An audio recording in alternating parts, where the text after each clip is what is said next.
Hey folks, welcome back. In this week's lectures, we're going to be looking at how the inner ear actually works. So just as we did with the outer and middle ear, first we looked at the anatomy way back at the beginning of the course, and then at the function last week.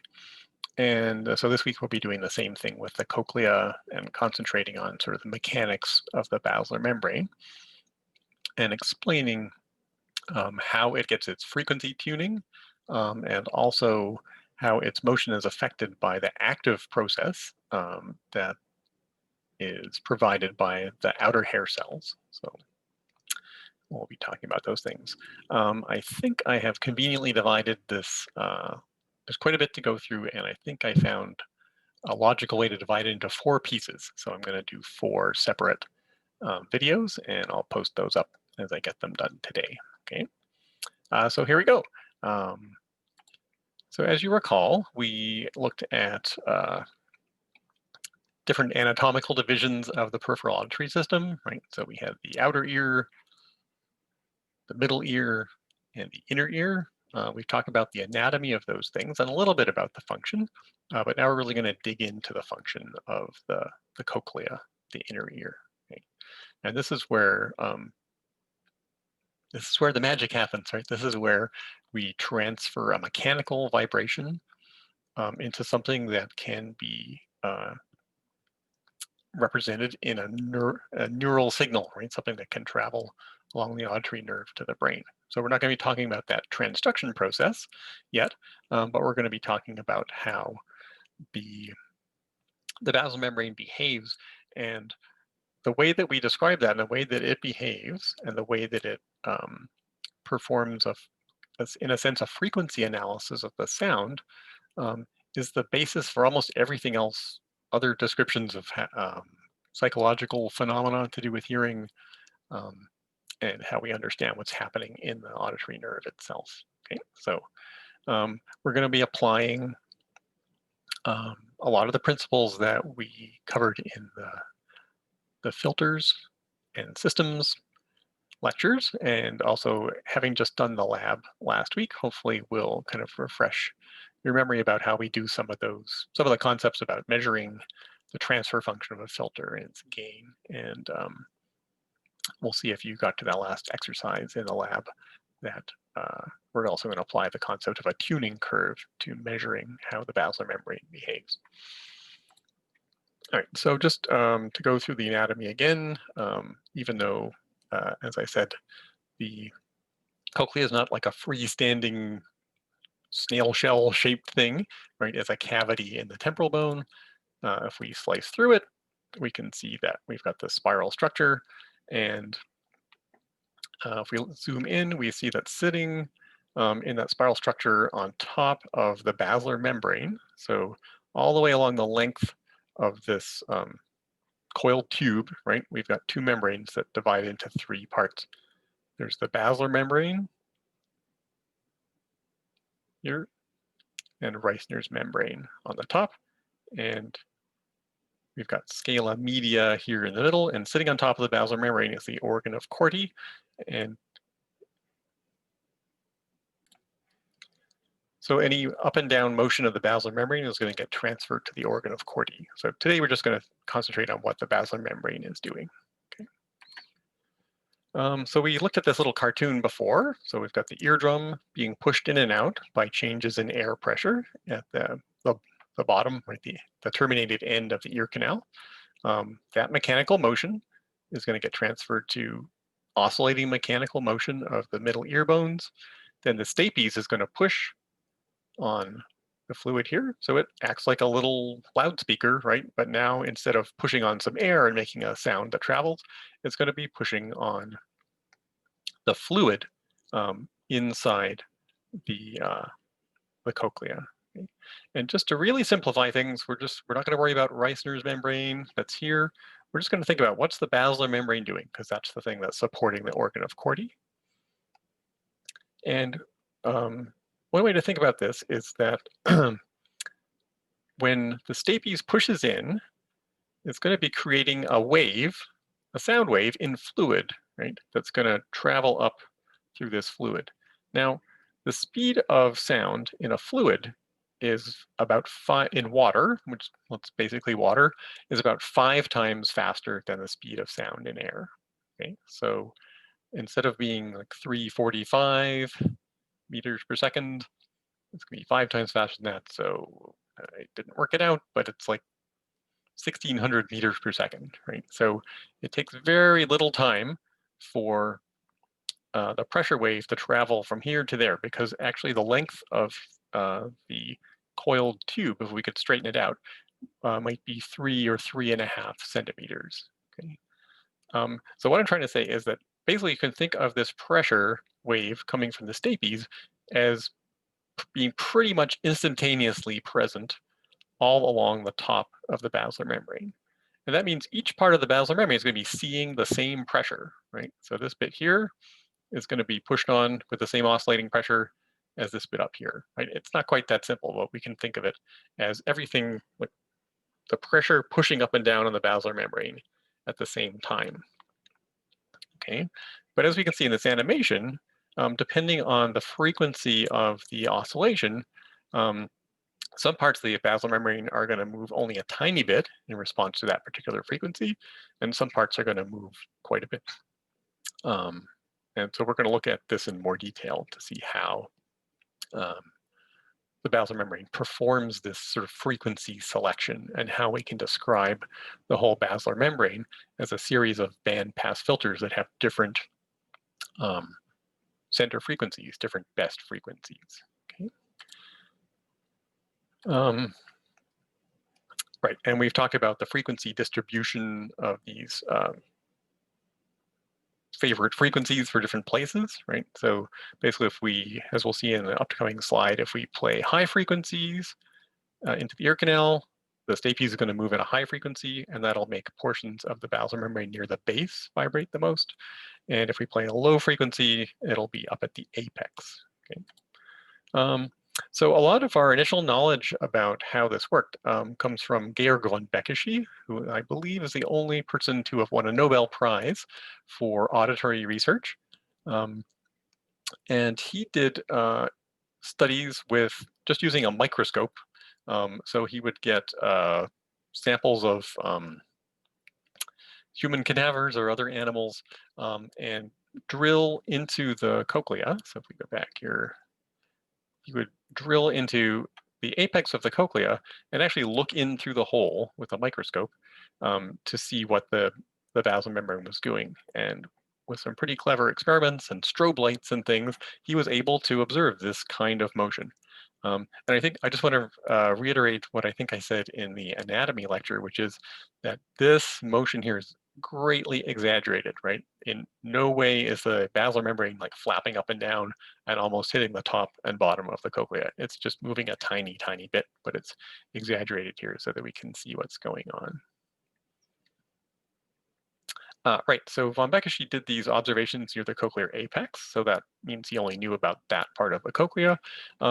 And because he was just doing with a microscope, he had to play really, really loud sounds into the system. And we'll see later on that that changes the way the system behaves. So there was there's 3 things that make, definitely he observed this wave motion that we saw in that animation. But the things that he saw are not exactly representative of what happens in the rest of the system, because 1, he was looking at dead tissue, right? 2, he was only looking at the apex, and 3, he was using really loud sounds. Okay, so we'll see later on how those things make a difference.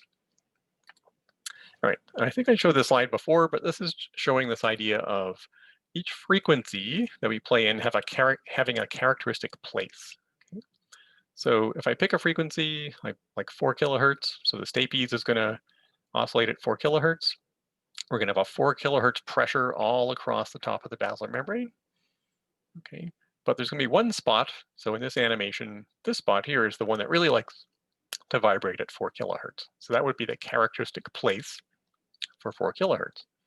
If I move to a lower frequency, we know that really low frequencies vibrate the apex, right? So if I go to a lower frequency, say 1 kilohertz, we see a similar pattern of oscillation on the basilar membrane, but now it would be oscillating kind of a mid part of the basilar membrane here.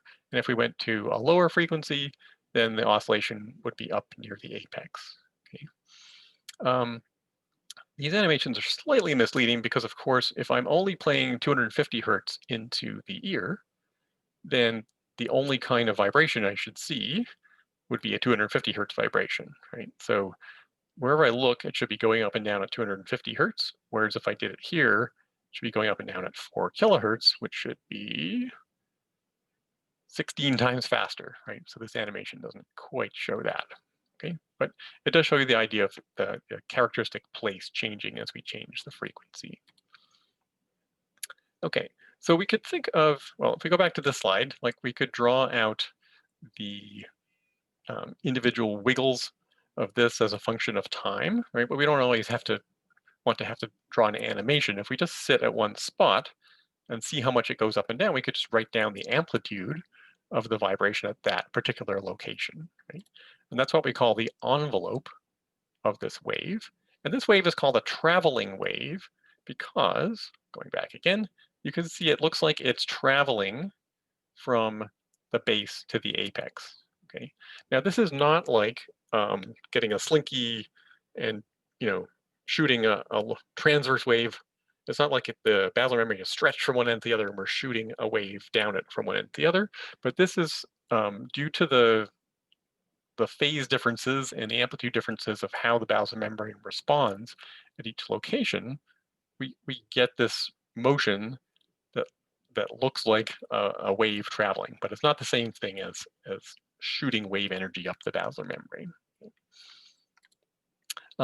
So if we just plot out the maximum amplitude of vibration each spot, so we could get these dotted lines, right, which we call the envelope of the traveling wave. So that's just giving us the maximum displacement of the basilar membrane vibration each spot. So we can see that the envelope here at 3 kilohertz, say, peaks closer to the base than, say, for 200 hertz, which is up near the apex. But the shapes of these things are pretty similar, right? But where the peak of the envelope is going to change depending on which frequency you play in. Okay, but if all we're playing in is, say, 3 kilohertz, then every bit of the basilar membrane will be oscillating up and down at 3 kilohertz. Some parts only a tiny bit, and some parts a lot. Okay, and here if we play in 200 hertz, then there's going to be one spot that's going to vibrate the most with a large amplitude, and all the other spots will vibrate at 200 hertz, but with a lesser amplitude. And kind of thinking ahead, if we played in 3 kilohertz and 2 kilohertz, then every single spot will be vibrating up both of those frequencies, but this spot would be vibrating mostly at 200 with only a tiny amplitude of 3000, and vice versa over here. Okay, I do want to point out that if you look at the shape of the traveling wave, that's not sinusoidal, right? Because you can see here in terms of, like, this is not a plot of time, right? This is distance. This is actually looking at the state of the basilar membrane displacement at a particular time. And you can see here that the cycles of that kind of bunch up, right? As the traveling wave travels towards the apex, they kind of bunch up and get closer together, and then they sort of more or less disappear.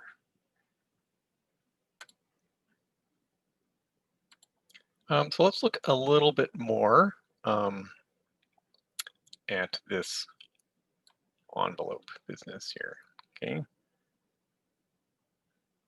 So if you look at the top, we can sort of see this idea that the envelope is going to sort of build up slowly as the traveling wave travels from the base towards the apex. But once it gets to the characteristic place, right, which would be, oh, my clicks are out of order. Okay, so here's the characteristic place for 3 kilohertz, right?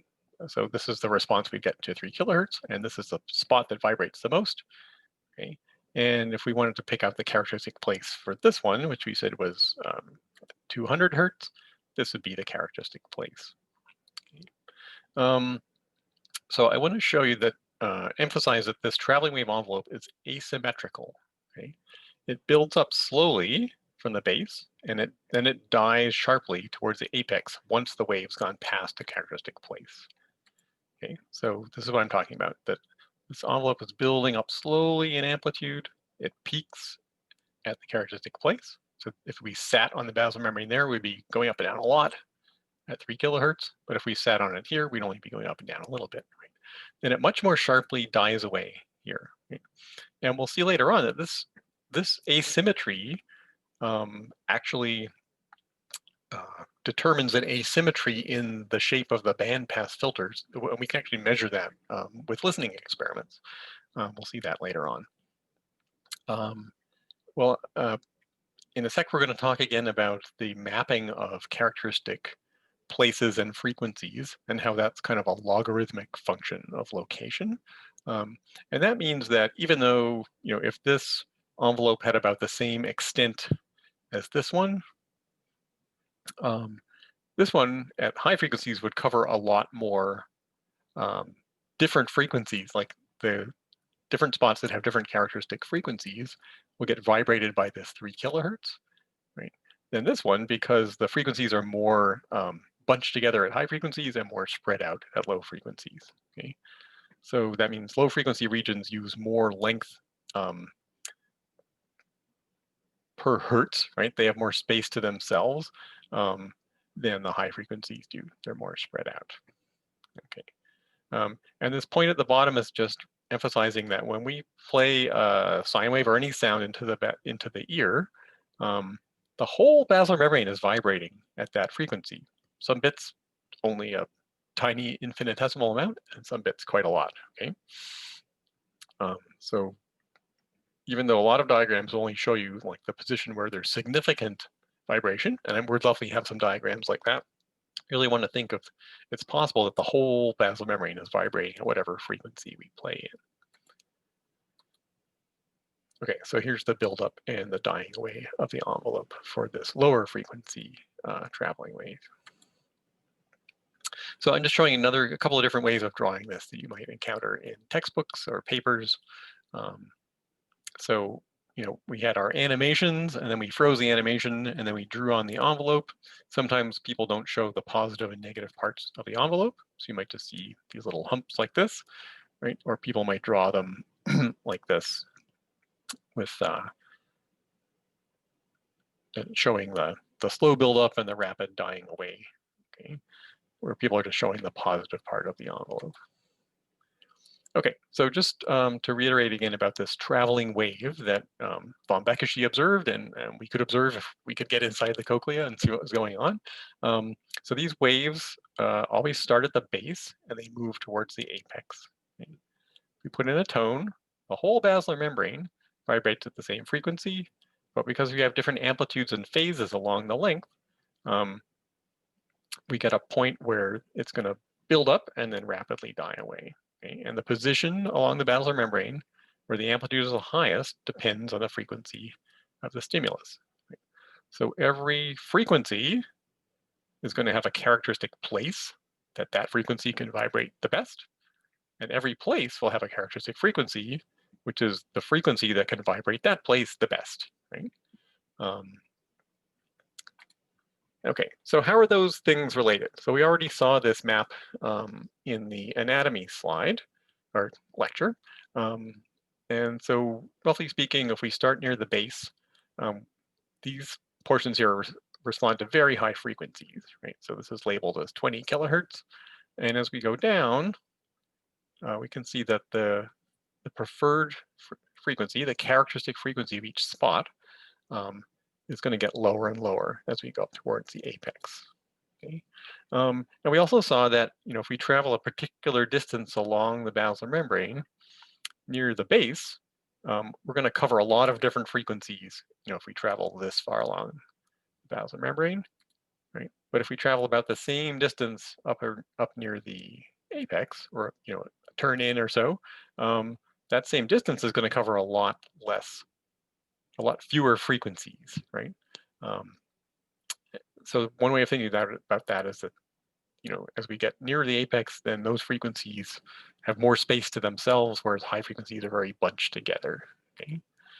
And we can see this on this map, or this figure. So here we're looking at frequencies and where the characteristic place is for each frequency. And this is plotted backwards. So this is plotted as distance from the apex, right? So we're measuring 0 would be here, corresponding to low frequencies, and then we get higher, bigger and bigger and bigger. So we got down to here, it should be about 3.5 centimeters, or 35 millimeters, and that's what they're showing on this plot. Okay. So what we can see here is that we're plotting the frequency on a log axis, right? So if we go from here to here, it's 10 times the frequency. From there to there, same distance is another 10 times the frequency. So that's a logarithmic axis for frequency. And if we see a straight line on this graph, that means that the location is a logarithmic function of the frequency. And we can kind of see that that's sort of true over this range here. So if I draw a line down like this, okay, then that's kind of a straight line until we get down to like a few hundred hertz. And then this function sort of flattens out, okay? And that means that the change in location is changing less quickly with frequency than you'd expect, okay? So it's not quite exactly a logarithmic function at these very low frequencies, but over much of the audible range, it is a pretty close to a logarithmic function. The other thing to note on this graph, just delete that, well, I can leave that there, is let's say we take a particular distance along the basilar membrane. So let's say we're going to travel 5 millimeters, okay? So let's say we go from 20 millimeters away from the apex to 25 millimeters away from the apex. So what range of frequencies are we covering there? Over that 5 millimeters, well, this corresponds to about 2 kilohertz, right? And then that's 3, 4, 5. So that's from 2 to 5 kilohertz. That's a 3 kilohertz range over 5 millimeters. Over the same 5 millimeters down here, from there to there, we can see that we cover, well, what's this? That's 100, so 90, 80, 70, 60, 50 to maybe 250, right? So this range here, the same 5 millimeters, is only 200 hertz different at low frequencies, but 3,000 hertz difference at high frequencies. Okay? So that's why we say the high frequencies are more bunched up. There's a mathematical function that this chap, David Greenwood, I think, studied this in a lot of different animals and worked out mathematical functions that relate frequencies to the characteristic places. Right. So if you see reference to the Greenwood function, that's what that is. It's a mathematical fit to data that have been measured from in the inner ears of different animals to match frequencies to characteristic places.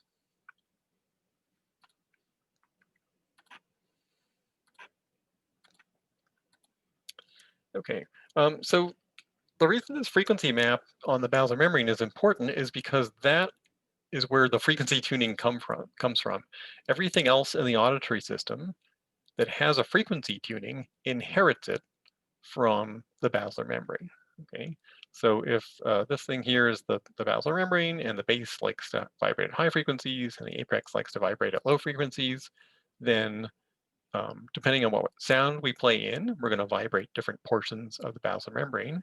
And if these little kind of tick marks represent hair cells, then it's the hair cells at those locations that are going to get oscillated. If we say play a low frequency, then it's going to be these hair cells. Right? So they're going to be activated by low frequencies. It's not because they have a strong frequency tuning, it's because they're sitting in that part of the basilar membrane. And the auditory nerve fibers that are connected to those hair cells also aren't really tuned to particular frequencies, but they're connected to those hair cells that are going to get stimulated by low frequencies. And these hair cells are going to get stimulated by high frequencies. And so it's going to be a different set of nerve fibers that are stimulated by that. Right? So this this tonotopic, like mapping of frequencies to locations, starts on the basal membrane, and it's super important for everything else that happens in the auditory system. Okay, so the note down here is just saying again that every place has a characteristic frequency, and every frequency has a characteristic place. Okay, let's talk a little bit more about characteristic frequencies now. Okay.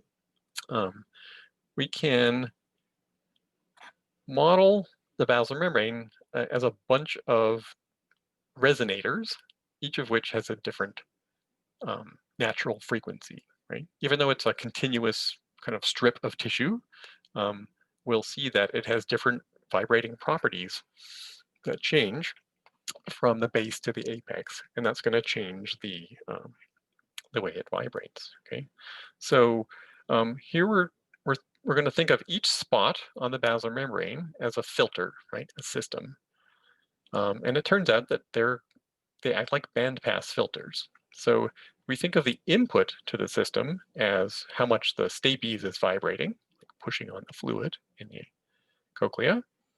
And if we think of the output as the basal membrane motion at a particular spot, then we could map out what the filter looks like at each spot by just fixing the amplitude of the vibration and changing its frequency, and then seeing how much the basal membrane moves, right? Just like we did in the filter lab, right? We fixed the amplitude of the input to our mystery filters, and then we changed the frequency and we saw how much output we got. And if you do that for one spot on the basal membrane, you might get a curve that looks like this. Oops.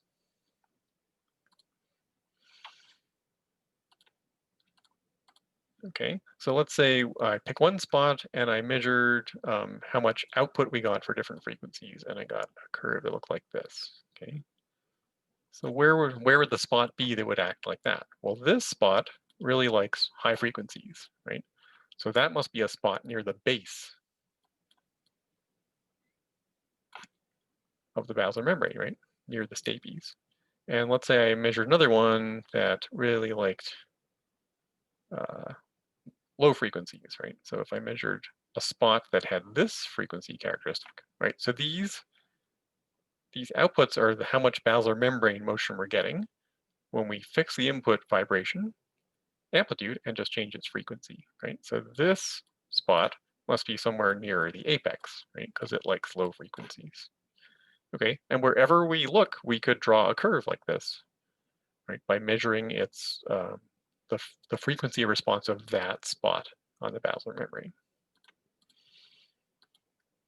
Okay, so that's why we say that the basal membrane vibration at any particular spot looks like it has been bandpass filtered.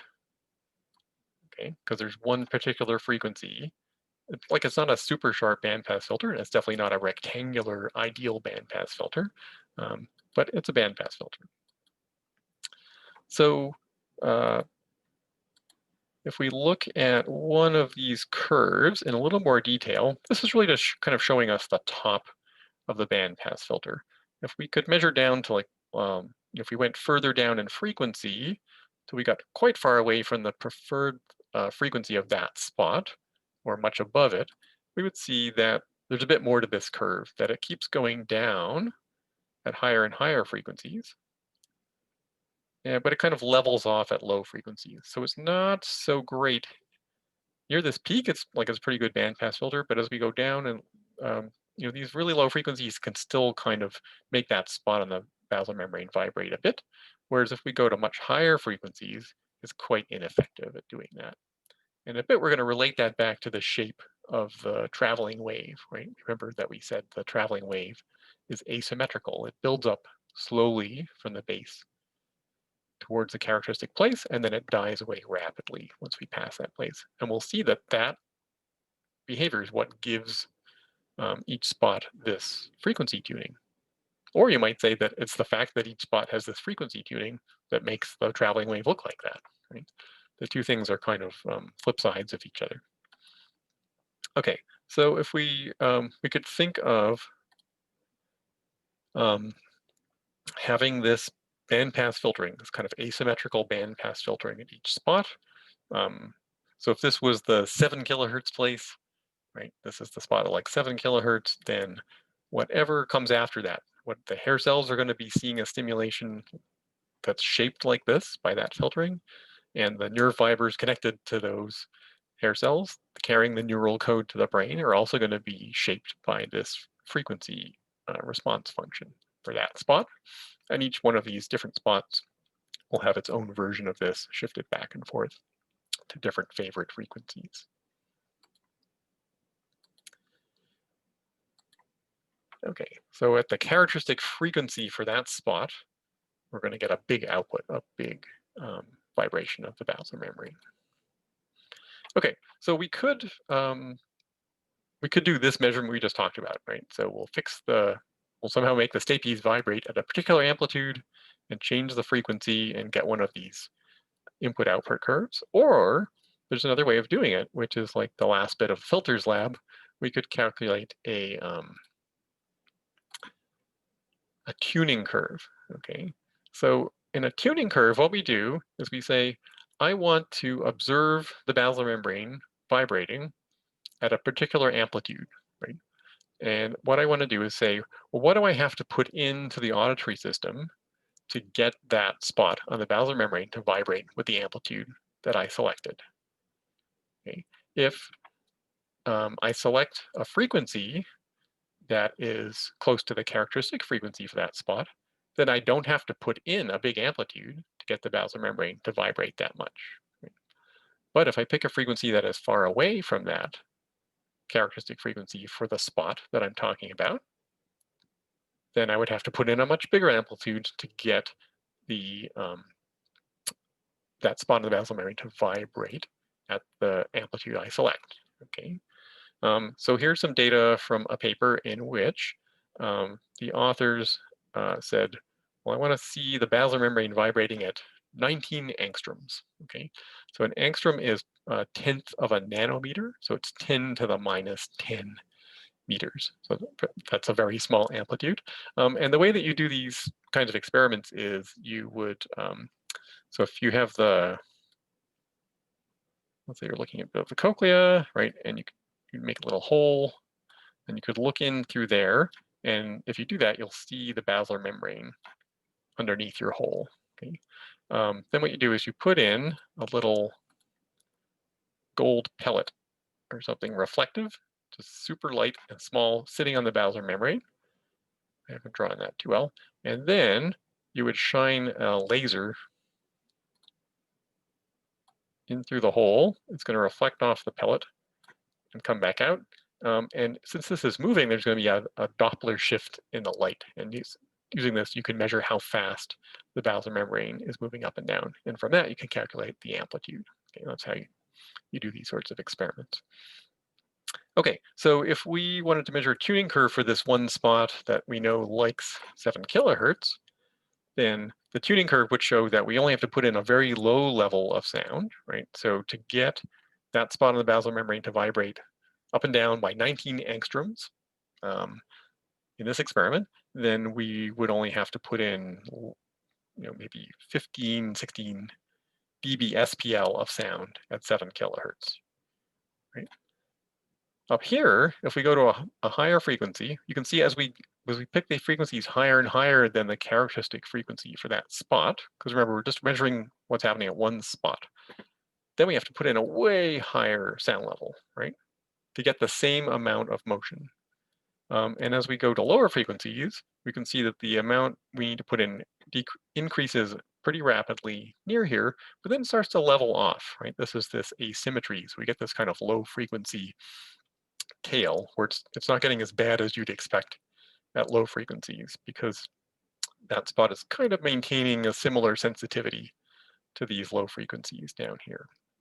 Okay, so that's one way of representing the filter characteristic.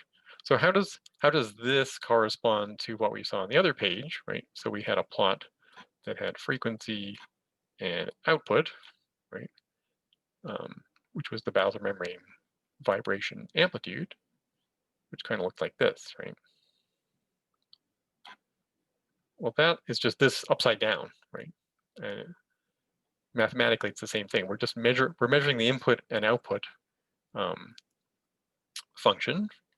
But for this kind of measurement, we fix the input amplitude, and for this kind of measurement, we fix the output amplitude and find what input we need, right? And that's what it is when we say, if you say something a tuning curve, it's that kind of measurement.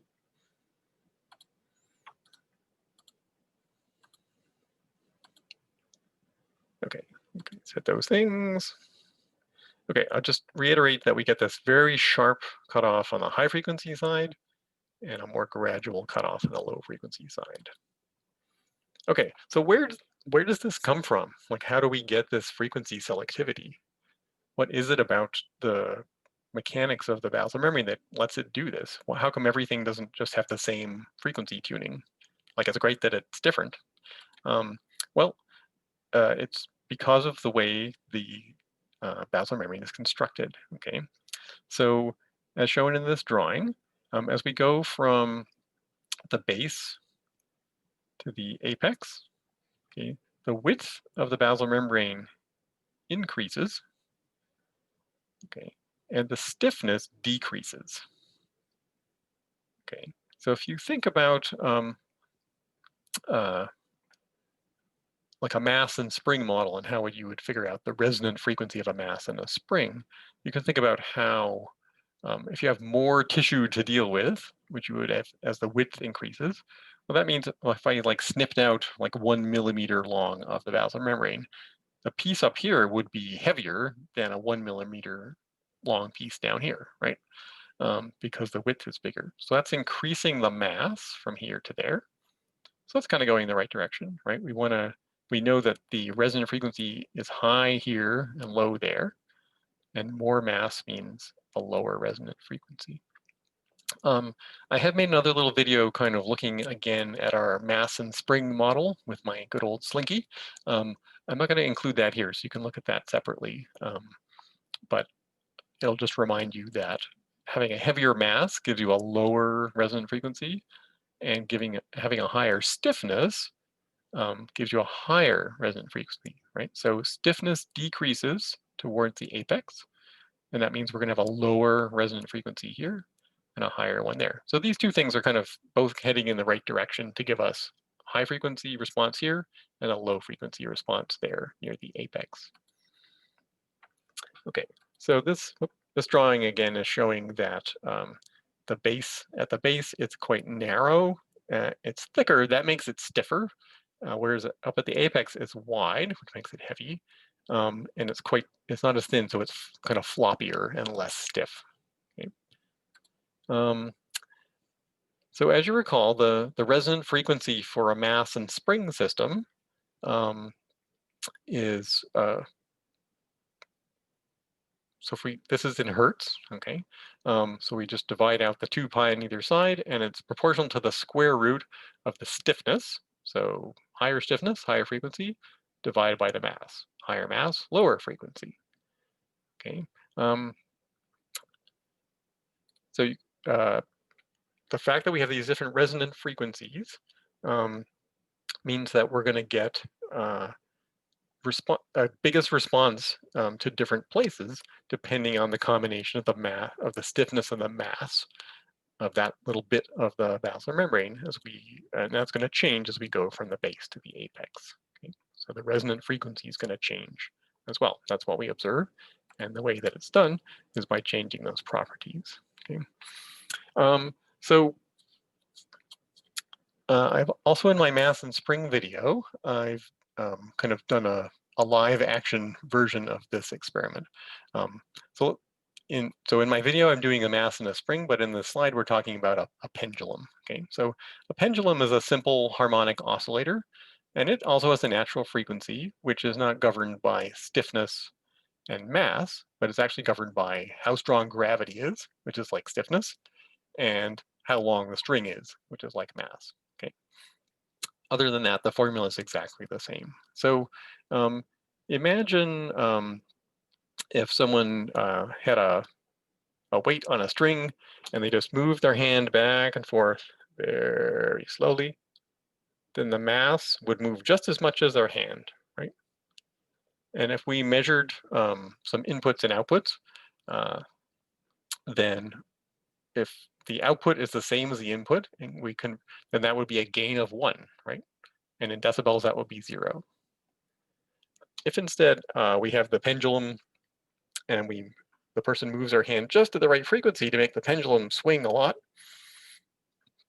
then their hand would be moving a tiny bit and the pendulum would be moving a lot, right? So the output over the input would be a big number, and that's what we would get here if the hand motion is near the natural frequency. What happens if we go faster than that is actually quite interesting. So if someone's holding the pendulum and they wiggle their hand really fast back and forth, much faster than the natural frequency, then the weight actually doesn't hardly move at all. So we get, if we measure the output amplitude over the input amplitude, we would get a quite small number at frequencies higher than that. Okay, and you can see that this looks kind of like our sketch of what the filter characteristic of one spot on the basal membrane looked like, right? That if we activate it much slower than its favorite frequency, we get a small gain. If we activate it much faster than its favorite frequency, we get a tiny, tiny gain. Okay, and if we activate it at its resonant frequency, we get lots of motion for very little input. Okay, so even this simple harmonic oscillator, a pendulum or a mass in a spring, can get something pretty close to the filter characteristic that we observe on the basilar membrane. Okay, so we can think of the basilar membrane or the cochlea as a series of filters that are distributed along the length of the basilar membrane. Okay, and the resonant frequencies of this drop from the base to the apex. So here it says stick demo, and that's to remind you that I have another video in which there's actually a demonstration that Dr. Purcell made a few years ago. It's like a stick with a bunch of pendulums of different lengths hanging from it.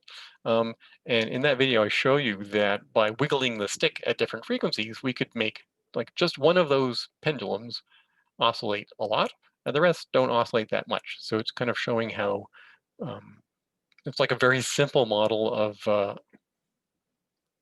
the cochlea, right? A series of bandpass filters whose resonant frequencies change gradually from one end to the other. So you can check that out.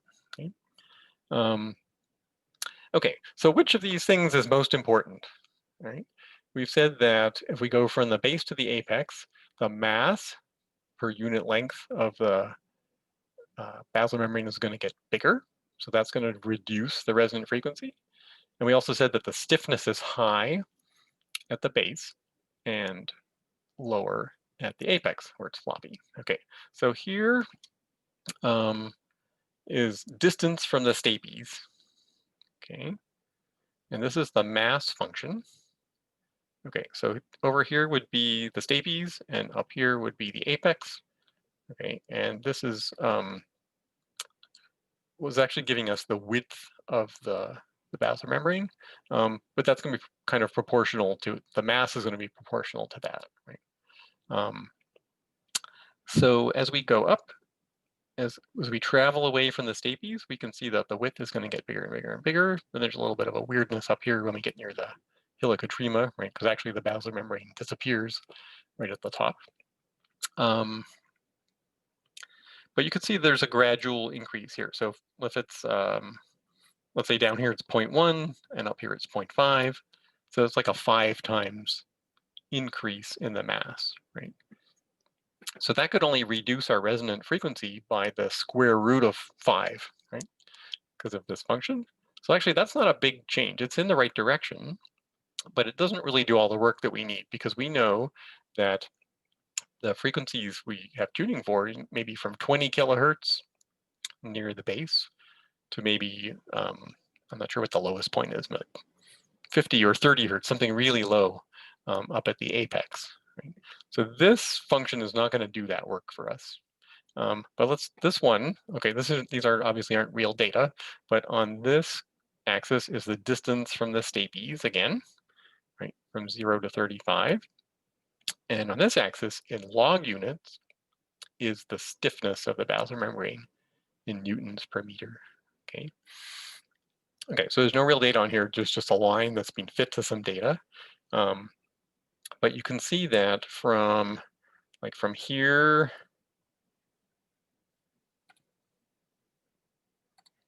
right? So from there to almost down to here, right? That's a factor of 10 in stiffness, another factor of 10 in stiffness, another factor of 10 in stiffness. Okay, so the stiffness is changing a ton, right? Really strongly from the base to the apex. So it's really the change in the stiffness, where it's stiff at the base and floppy at the apex, that's doing the work in changing the resonant frequency, right? So we're changing the top part of this fraction a lot, like many factors of 10, and we're only changing the bottom part of this, maybe a factor of 5 from the base to the apex.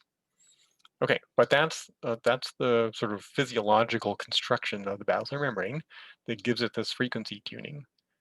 And that's what allows the basilar membrane to separate out different frequencies to vibrate different places. And that's how the rest of the auditory system works. It depends on this tonotopic stimulation of the basilar membrane. All right, that brings us to our first intermission. So I will see you shortly.